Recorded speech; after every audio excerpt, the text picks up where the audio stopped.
지난주에는 수영로교회 성도님들과 함께 예배를 드렸습니다. 특별히 올리브 예술단 아이들이 그 새벽에 6시에 일어나야 아마 그 시간이 맞춰질 겁니다. 한 6시쯤에 일어나서 우리 교회까지 와서 공연을 해주고 또 그것을 위해서 얼마나 연습을 많이 했겠습니까? 그런 걸 보면서 저희 사모는 눈물이 날 뻔했다 이야기를 하더라고요.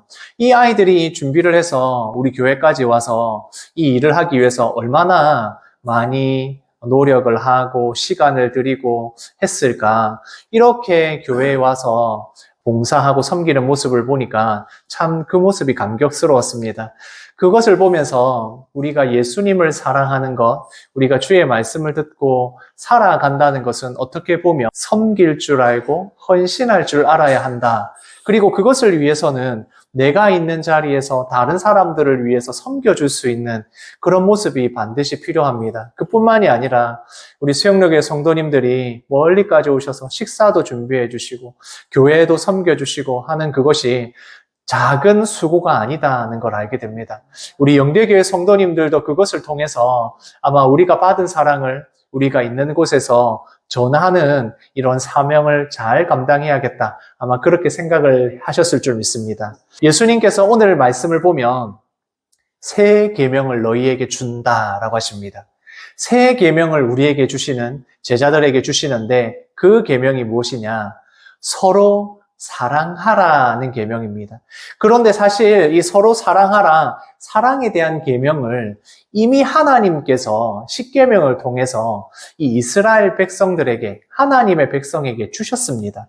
하나님을 사랑하고 이웃을 사랑하라는 계명을 이미 주셨는데 왜 예수님께서 새 계명이라고 하시겠습니까? 이것은 서로 사랑하라는 이 사랑이 예수님께서 완전하게 이루신, 예수님께서 보여주신 이 방법이 이제 완성이 되었다는 것입니다. 예수님이 알려주신, 하나님께서 사랑하라고 하셨던 그 계명을 이제 예수님께서 완전하게 이루셨고 이루실 것이고 그것을 통하여서 우리 모든 성도들에게, 예수님의 제자들에게 서로 사랑하라는 계명을 주시는 겁니다. 그러니까 이 새 계명은 예수님이 주신 방법대로 사랑하는 것을 말하는 것입니다. 그래서 오늘 말씀에서 보면 예수님께서 너희가 이 새 계명인 서로를 사랑하게 되면 너희가 서로 사랑할 때에 모든 사람들이 예수님의 제자인 줄 알게 될 것이다 라고 말씀합니다. 예수님이 알려주신 방법대로 서로 사랑하게 되면 서로를 사랑하는 그 모든 사랑을 사람들이 보고 믿는 자든 믿지 않는 자들 누구든지 예수님의 제자구나라는 걸 알게 된다는 것입니다. 예수님을 믿는 사람을 그리스도인이라고 합니다. 예수님을 믿는 사람이 그리스도인이고 그리스도인인 것이 어디에서 드러나고 나타나느냐? 결국엔 서로 사랑하는 것에서 드러난다는 것입니다. 우리가 성인이 되면 주민등록증을 발급받지 않습니까? 그래서 이 나라, 우리나라에 사는 한 사람으로서 인증을 받고 내가 누구인지를 알게 되는 이 주민등록증, 내가 누구인지를 알려주는 신분증을 받게 됩니다. 그런데 그리스도인으로 살아가면서 내가 진짜 예수 믿는 사람인 게 어떻게 드러난다고요? 서로 사랑하는 것으로, 우리 영대교회 성도님들이 서로 사랑하는 것으로 예수 믿는 자의 신분증이 된다. 그렇게 말씀하고 계시는 겁니다. 그러면 예수님이 어떻게 보여주신 사랑을 우리가 하면 어떤 사랑으로 서로를 사랑할 때 그리스도인인 것이 드러나겠습니까? 예수님이 이 땅에 오신 것부터가 우리를 사랑하시는 방법입니다. 하나님께서 이 낮은, 가장 낮은 말 구유에서 태어나시고 우리 모든 사람들과 함께 하시는 하나님이신 그분이 우리와 함께하는 그것으로부터 시작이 되었습니다. 가장 가까이는 예수님이 제자들의 발을 씻기신 것으로, 그리고 배신할 것 뻔히 알고 있는 이 제자들과 함께 식사하시면서 그래도 끝까지 그들을, 특별히 가룟 유다를 돌아오라고 하시는 것처럼, 그리고 최종적으로는 예수님께서 십자가에서 제물 되시는 우리의 모든 사람들의 죄를 위하여 죽어주시는 것으로 우리에게 예수님의 사랑을 보여주신 것입니다. 제자들의 발을 씻겨주시는 것, 우리가 말씀을 통해서 알고 있습니다. 단순히 예수님께서 가장 낮은 자리에서 섬겨주시는 것, 이것뿐만이 아니라 바로 죄 용서의 방법을 우리에게 보여주신 것입니다. 예수님이 이 땅에 우리와 함께 하시지 못하지만, 육신으로는 함께 하시지 않지만 계속해서 우리의 죄를 씻어주시는 것, 우리가 잘못된 행동, 우리가 하나님의 말씀에서 벗어나서 죄를 지을 때마다 우리의 발을 씻겨주시듯이 죄를 용서해 주시는, 우리를 회개하고 돌아왔을 때 죄를 씻겨주시는 그 방법, 우리를 사랑하시는 방법이다라고 말씀을 드렸습니다. 아이들은 혼자 씻지 못합니다. 저희 아이들이 어릴 때에 씻어주던 그것들을 생각하면 그때는 하나하나 일일이 다 씻어줘야 됩니다. 지금은 알아서 다 씻지만 그때는 부모가 다 일일이 씻어주고 닦아줘야만 깨끗할 수 있습니다. 예수님께서 아무것도 할 수 없는 우리, 죄의 문제에 대해서는 죄에 더럽혀져 가지고 아무것도 할 수 없는 우리를 날마다 깨끗하게 시켜주시는 그 사랑을 우리에게 보여주신 겁니다. 그 사랑을 우리에게 보여주시고 우리에게 서로 사랑하라라고 말씀하시는 겁니다. 오리를 보면 오리 새끼들이 항상 어미를 졸졸 따라다니는 걸 아마 보셨을 겁니다. 어미가 가는 곳마다 새끼들이 졸졸 따라다닙니다. 그것처럼 예수님을 따라갈 때만 우리의 죄의 문제가 해결될 수 있습니다. 그런데 우리는 서로가 사랑한다고 해서 서로의 죄를 용서해 줄 수가 없습니다. 우리는 앞에 있는 오리 새끼를 따라가는 겁니다. 예수님을 따라가는 그 사람들을 바라보고 내가 다른 길로 갈 때 예수님의 말씀을 다시 한번 회복시켜 주시고 또한 그것을 들려주는 그 사람을 통해서 우리가 예수님을 다 함께 졸졸 따라가는 겁니다. 뒤에 있는 새끼들은 어미가 보이지 않더라도 앞에서 가고 있는 이 오리를 따라가면, 이 새끼 오리를 따라가면 되는 것입니다. 그래서 우리가 교회가 필요한 것입니다. 왜 영대교회가 필요합니까? 신앙적으로 우리가 혼자서 신앙생활을 할 수 있다면 교회라는 것이 필요가 없었을 겁니다. 그런데 서로가 서로를 돌아볼 수 있도록 죄의 문제에서는 내가 더러워져 있는 것을 볼 수 없기에 서로를 보고 예수님께로 돌아올 수 있도록 권면하고 공동체로서 서로 섬겨주고 그렇게 예수님께로 말씀대로 살아갈 수 있도록 이렇게 만들어 놓으신 겁니다. 예수님께서 우리에게 보여주신 그 사랑은 자신을 배신하는, 예수님을 배신하는 제자라도 끝까지 예수님께서 보여주시는 사랑입니다. 끝까지 예수님이 그 제자를 돌아오게 하려는 그 사랑입니다. 가룟 유다가 그랬습니다. 예수님께서 계속해서 말씀하십니다. 지금 내가 너희들의 발을 씻기지만 다는 깨끗하지 않다. 다는 깨끗하지 않다. 가룟 유다에게 다시 돌아오라고 말씀하는 겁니다. 다시 돌아오라, 다시 돌아오라 라고 말씀합니다. 그뿐만이 아닙니다. 지금 이곳에 있는 예수님과 함께 식사를 하는 많은 제자들은, 모든 제자들이 이후에 예수님이 잡히실 때에 도망가는 제자들이었습니다. 그 제자들을 예수님이 데리고 끝까지 말씀하시는 겁니다. 같이 읽겠습니다. 내가 진실로 진실로 너희에게 이르노니 너희 중 하나가 나를 팔리라. 예수님께서 알고 계시는 겁니다. 너희 중에 하나가 나를 팔 것이다. 가룟 유다가 나를 팔게 될 것이다. 이렇게 말씀합니다. 그럴 때 예수님께서 심중에서 괴로워하십니다. 예수님을 배신하는 사람이 있어서 괴로워하시는 것이 아니라 지금 가룟 유다가 회개하고 돌아오지 않으면 영원히 주님께로 돌아올 수 없음을 알기에 예수님께서 심중에 괴로워하시면서 다시 한번 말씀하시는 겁니다. 돌아오라. 회개하라. 지금 이제 마음을 돌이키면 된다. 이렇게 계속해서 말씀하시는 겁니다. 그렇게 예수님께서 제자들에게 너희 중에 나를 팔 자가 있다라고 하니까 거기에 대해서 의문을 제자들이 가지게 됩니다. 같이 읽겠습니다. 예수의 제자 중 곧 그가 사랑하시는 자가 예수의 품에 의지하여 누웠는지라. 우리가 이렇게 예수님 품에 누워있다라고 하니까 잠잘 때가 되었나 생각할 수 있지만 이 유대인들이 식사하는 풍습을 알면 이게 어떤 모습인지를 알게 됩니다.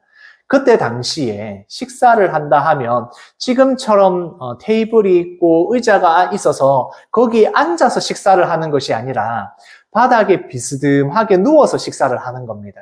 그렇게 비스듬하게 식사를 하게 되니까 이렇게 만약 둥글게 누웠다 생각을 하면 누군가는 예수님 근처에서 품에 이렇게 누워서 서로가 마주하면서 식사를 하게 된다는 겁니다.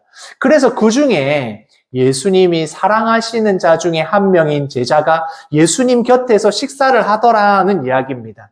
그게 아마 요한, 오늘 말씀을 기록한 요한이 아닐까 생각을 합니다. 왜 그러냐면 뒤에 이 이야기가 나오는 것을 보면 이거는 요한이 아니면 안 되겠다. 다른 제자들은 몰랐을 것 같은데 요한이 아는 거 보니까 이거는 기록한 요한이 아마 그 사랑하시는 자 예수님 품에 있었던 요한이구나 라고 우리가 추측을 할 수 있습니다. 그렇게 품에 누워 있을 때에 베드로가 사인을 보냅니다. 베드로의 성격 아시죠? 이게 지금 누군가 예수님을 판다고 이야기를 하니까 너무 알고 싶은 겁니다. 그러니까 예수님 옆에 있는 식사를 하고 있는 요한에게 눈짓을 하는 겁니다. 네가 이렇게 하면서 이렇게 눈치를 주는 겁니다. 그렇게 하니까 이제 요한이 물어봅니다. 아니 예수님, 그 사람이 누굽니까? 라고 물어본 겁니다. 아마 큰 소리로 예수님 누굽니까? 이렇게 물어본 게 아니라 요한이 옆에 누워서 같이 식사를 하면서 예수님 혹시 누군가요? 이렇게 물어봤지 않나 싶습니다. 그럴 때 예수님께서 말씀하십니다. 내가 떡 한 조각을 적셔다 주는 그 자다라고 하면서 그 떡을 적셔서 누구에게 줬겠습니까? 가룟 유다에게 주는 겁니다. 이렇게 떡을 국물에 적셔서 준다. 이것은 굉장히 친밀함을 이야기합니다. 우리가 밥을 먹으면서 반찬을 옆에 있는 분에게 준다. 이것은 어떻습니까? 사랑하는 사람, 애정을 담아서 이거 한번 먹어봐 하면서 주지 않습니까? 그것처럼 예수님께서 애정을 담아서 주는 그것으로 표현해 주시는 겁니다. 여전히 예수님께서는 가룟 유다가 돌아오기를 원하시는 겁니다. 이 떡을 적셔서 줄 때에 그 떡을 먹음으로 다시 예수님께로 마음이 돌아오기를 원하지만 이미 가룟 유다의 마음에 사탄이 들어갔더라. 다시 말하면 그가 마음을 굳혀서 예수님을 팔 생각을 이미 굳혔더라 라고 말씀해서 이야기하는 겁니다. 끝까지 예수님께서 예수님을 팔 자에게까지 음식을 친절하게 주시는 그 예수님의 사랑, 그것을 우리에게 보여주는 겁니다.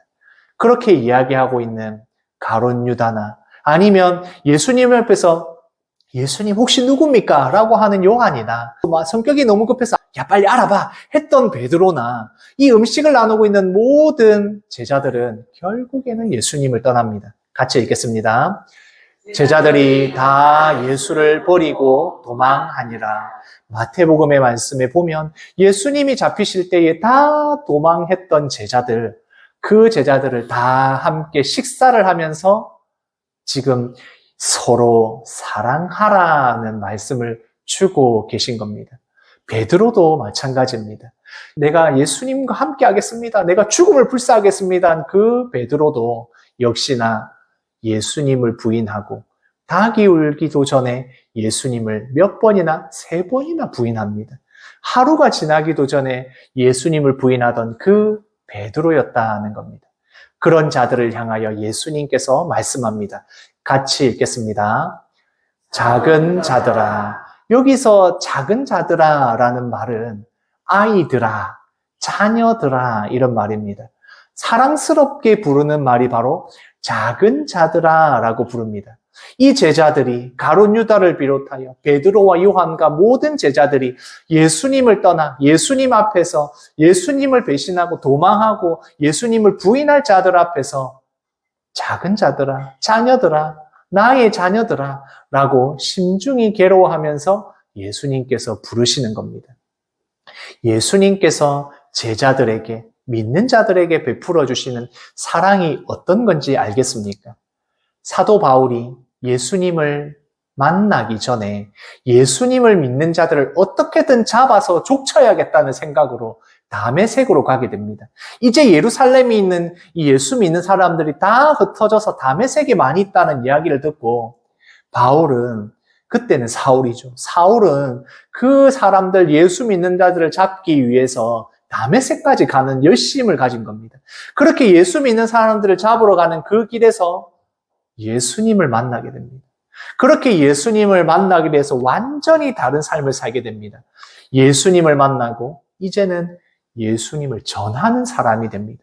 예수 그리스도의 복음을 전하기 위해서 온 지역을, 온 나라를, 온 세계로 예수 믿는 이 복음을 전하기 위해서 바울이 되는 것입니다. 그렇게 바울이 예수 믿는 복음을 전하게 되었을 때에 고린도에 있는 고린도 교회는 분쟁이 있었습니다. 교회 안에 분란이 있고 여러 가지 어려운 상황들이, 문제들이 있어서 교회 안에서 문제가 너무 많습니다. 그 교회 앞에 바울이 말합니다. 사랑은 오래 참고. 고린도전서 13장의 말씀을 보면 사랑이 무엇인가, 예수 믿는 것이 무엇인가를 이야기합니다. 예수님을 믿는다는 것은 사랑하는 것입니다. 그런데 그 사랑이 어떤 사랑입니까? 오래 참는 사랑입니다. 그 오래 참는 사랑의 13장의 마지막에 사랑에 대해서 이야기합니다. 노란 글자 같이 한번 읽어볼까요? 모든 것을 견디느니라. 이 바울이 예수님을 만나고 예수님을 믿고 나서 알게 된 것입니다. 예수님은 바로 사랑이시다. 그 사랑의 근본이 무엇이냐? 오래 참는 것이고 모든 것을 견디는 것이다 하는 걸 바울이 알게 된 것입니다. 그래서 이제 교회 안에 분쟁이 있는 곳에, 그 고린도 교회에 여러 가지 문제가 있는 가운데 사랑은 오래 참는 것이다. 예수 믿는 것은 서로 사랑하는 것이고 그 서로 사랑하는 방법은 오래 참는 것이고 모든 것을 견디는 것이다 라고 말씀하고 있는 것입니다. 이제 예수님께서 우리를 사랑하시는 가장 절정의 방법은 십자가를 지시는 것입니다. 같이 읽겠습니다. 지금 인자가 영광을 받았고 하나님도 인자로 말미암아 영광을 받으셨도다. 예수 그리스도의 영광이 드러나는 것, 하나님의 영광을 받으시는 그 일이 바로 십자가를 지시는 것이다 라고 이야기합니다. 예수님께서 영광을 받으시고 하나님께서 영광을 받으시는 그것이 바로 십자가다라고 말씀합니다. 예수님께서 제물이 되셔서 어린 양의 보혈을 흘려주셔서 희생으로 말미암아 하나님의 영광을 받으시고 예수 그리스도의 영광이 되는 것이 바로 죄인들, 가장 흉악한 죄인의 십자가 형틀에서 죽으실 때 일어난다는 것입니다. 우리에게 보여주신 예수 그리스도의 사랑이 이것입니다. 예수님의 십자가를 생각하면 우리가 어떻게 서로를 사랑해야 하는지를 알게 됩니다.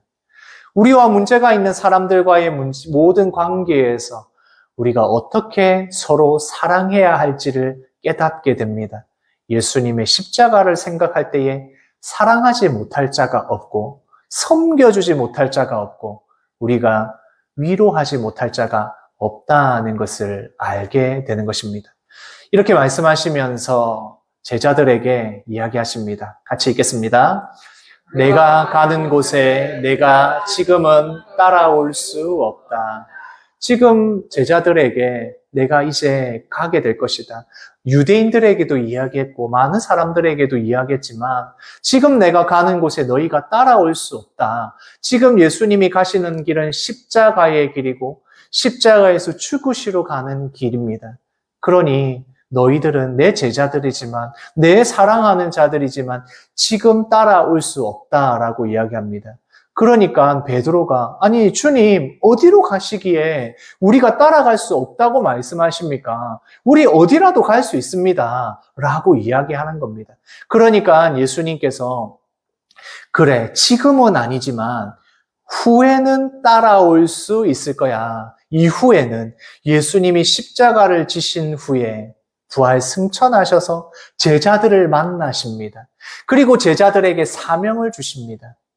예수님의 말씀대로 살아가는 온 세상에 주의 복음을 전하는 사명을 주십니다. 그러면 그때부터 제자들의 일이 시작이 됩니다.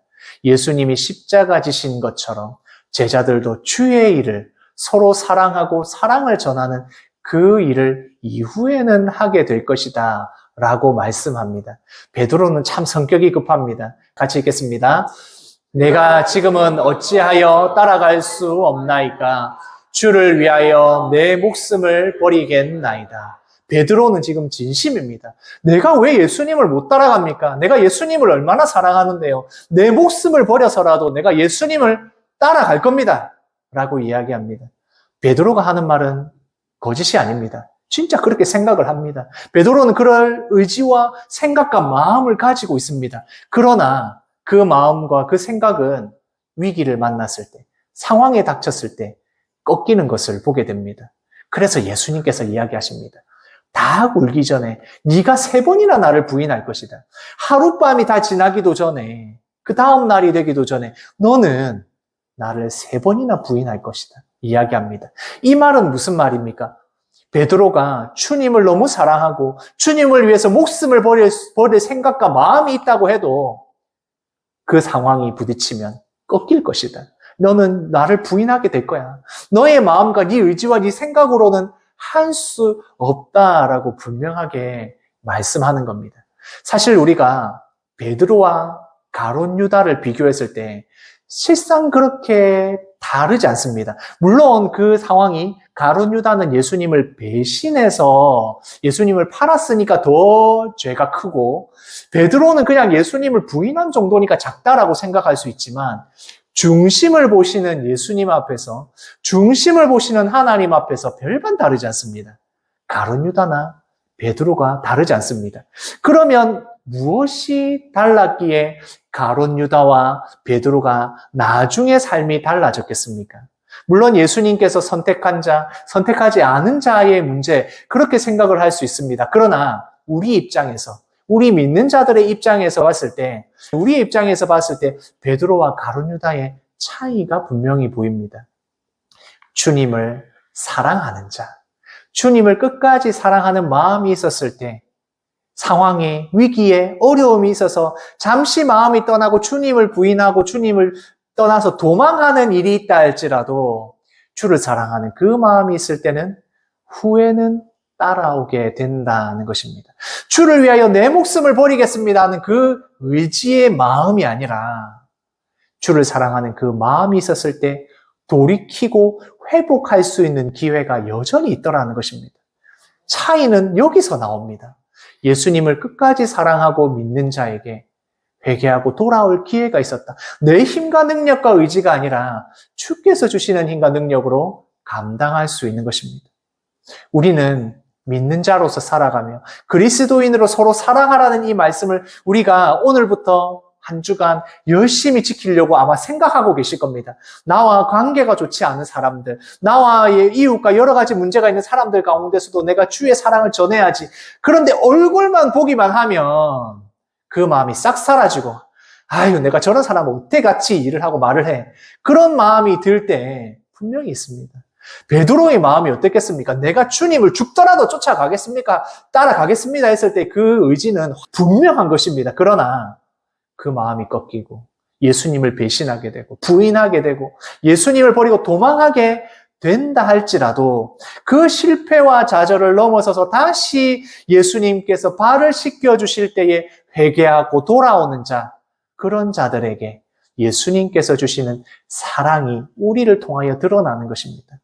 믿음의 사람은 실수하지 않는 자, 실패하지 않는 자, 좌절하지 않는 자, 넘어지지 않는 자가 아닙니다.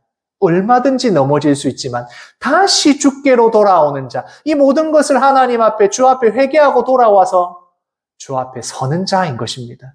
실패와 좌절을 넘어서 예수님께로 나아가는 자가 되는 것입니다. 그래서 우리는 예수님을 사랑함으로 따르는 자들입니다. 예수님께서 가신 그 길을 보면서 아 주님이여 어떻게 하셨을까? 이때는 어떻게 하셨을까를 생각하면서 우리가 주의 길을 따라 발자취를 따라가는 자들인 것입니다.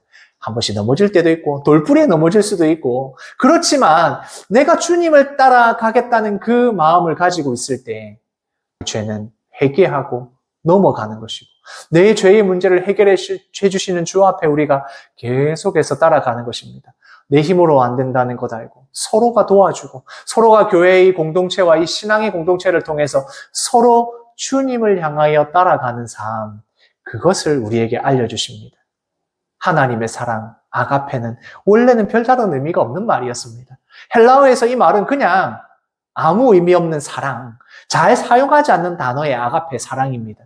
그러나 예수 믿는 사람들이 이 단어를 하나님의 사랑이라는 그 의미를 두었을 때에 이것은 하나님의 사랑이 되어서 모든 사람들에게 하나님의 사랑을 드러내는 단어가 되는 것입니다. 그리스도인, 말로만 있는 그리스도인이지만 내가 예수 믿는 사람으로서 서로 사랑하는 것을 드러내면 그 그리스도인, 예수 믿는 사람, 교회 다니는 사람, 이것으로 드러나게 되는 것이고 하나님의 사랑이 나를 통하여 드러나게 되는 것입니다. 제가 머리 깎는 미용실에 앞에 보면 거울이 큰 게 있지 않습니까? 미용실 거울이 큰 게 있는데 그 미용실 그 거울을 보면 뭐 별다른 생각 없이 머리를 깎고 있다가 글귀가 하나 있었는데 그것을 유심히 보게 됐습니다. 거기에 뭐라고 되어 있었냐면 당신 참 멋져요 라고 되어 있습니다. 처음에는 그냥 뭐 아무런 생각 없이 그렇구나 라고 생각을 했는데 머리를 깎으러 갈 때마다 그 단어를 보고 그 문장을 보는 겁니다. 당신 참 멋져요. 당신 참 멋져요. 어느 날 그 글자를 보고 있는데 마음에 확 들어오는 겁니다. 아, 내가 진짜 멋진가? 이런 생각이 드는 겁니다. 거울에, 단순히 그 거울에 적혀 있는 그 글자를 보는데 아, 내가 진짜 멋진가? 라는 생각이 들면서 기분이 되게 좋아지는 겁니다. 거울에 그냥 적혀 있는 그 글자입니다. 뭐 의미가 있겠습니까? 그냥 사람들 기분 좋으라고 적어놓은 그 글자가 계속해서 보고 있으니까 기분이 좋아지는 겁니다. 왠지 어깨가 으쓱 올라가면서 아, 내가 진짜 멋진가? 이 생각을 머리를 깎고 나서 거울을 보면서 그 생각을 하게 되는 겁니다. 그냥 아무런 의미도 없는 미용실에 있는 거울에 당신 참 멋져요라는 글자가 내 기분을 좋게 할 수 있다면 우리 영대교회 성도님들이 예수 그리스도의 사랑을 받은 자가 하는 그 기쁨의 말, 감사의 말, 사람들을 위해주고 높여주는 그 말이 얼마나 큰 위력이 있겠습니까? 서로 사랑하라는 이 계명을 주신 우리 주님이 지금 우리에게 요구하시는 건 너무나도 큰 일을, 물론 너무나도 큰 일을 하면 좋겠지만 지금 내가 만나는 사람들에게 기쁨의 말을 하고 감사의 말을 하고 예수 그리스도의 사랑이 담겨있는 그 말을 할 때에 거울에 적혀있는 이 당신 참 멋져요보다 훨씬 더 위력 있게 예수 그리스도의 사랑을 전하게 될 줄 믿습니다. 우리 영대교회 성도님들, 오늘 이 주일을 지나고 이 한 주간에 많은 사람들을 만나게 될 텐데 그 만나는 사람들마다 정말 예수 그리스도의 말, 내가 예수 그리스도께 받은 사랑을 전하는 성도님들 되시기를 원합니다. 우리는 어떤 사람입니까? 그리스도인입니다. 함께 읽겠습니다. 나는 그리스도인입니다. 그리스도인을 증명하는 방법은 내가 믿는 자라고 예수 믿는 사람으로 드러내는 것은 바로 나의 신분증인 서로 사랑하는 것입니다. 그래서 우리는 어떤 사람입니까? 함께 읽겠습니다. 나는 사랑하는 사람입니다. 어떤 사랑입니까? 예수님이 우리에게 보여주신 그 사랑입니다. 우리에게 보여주신 그 예수님의 사랑을 우리가 만나는 모든 사람들에게 나의 말과 행동과 나의 삶을 통해서 드러나는 우리 영대교회 모든 성도님들 되시기를 소원합니다. 아멘.